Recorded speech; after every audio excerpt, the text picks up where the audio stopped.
تو دو چیزیں، عادت کس کی ہے اور عبادت کس کی ہے.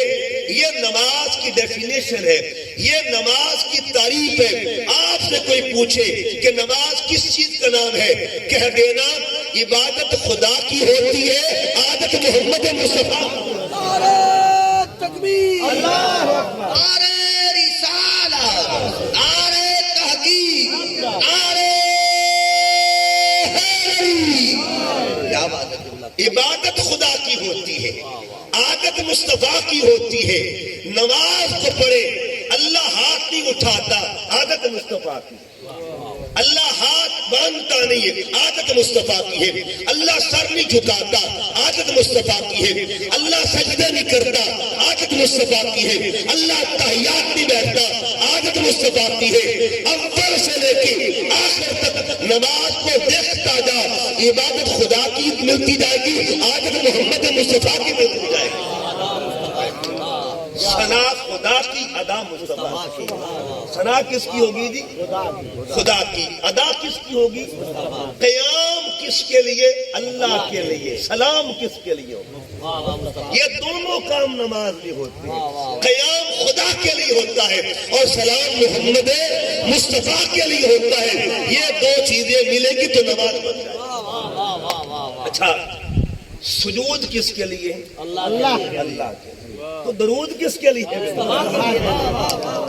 نماز ہے نا. نماز کا فلسفہ کیا ہے؟ تیری نماز مکمل نہیں ہوگی جب تک یہ تصور نہیں باندھے گا کہ سجود خدا کے لیے ہے، درود مصطفیٰ کے لیے. اس لیے تو علامہ اقبال نے کہا لوح بھی تو قلم بھی تو، تیرا وجود الکتاب، گنبد آپ کی نہ رنگ، تیرے محیط میں ہوا. اور اگلے لفظوں پہ شعر پہ غور کریں، شوق تیرا اگر نہ ہو میری نماز کا امام. شوق تیرا اگر نہ ہو میری نماز کا امام، میرا قیام بھی حجاب، میرا سجود بھی حجاب.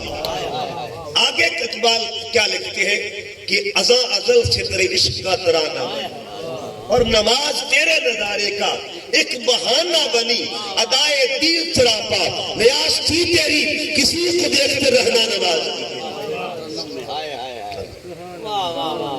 اللہ ازاں ازل سے تیرے عشق کا ترانہ بنی،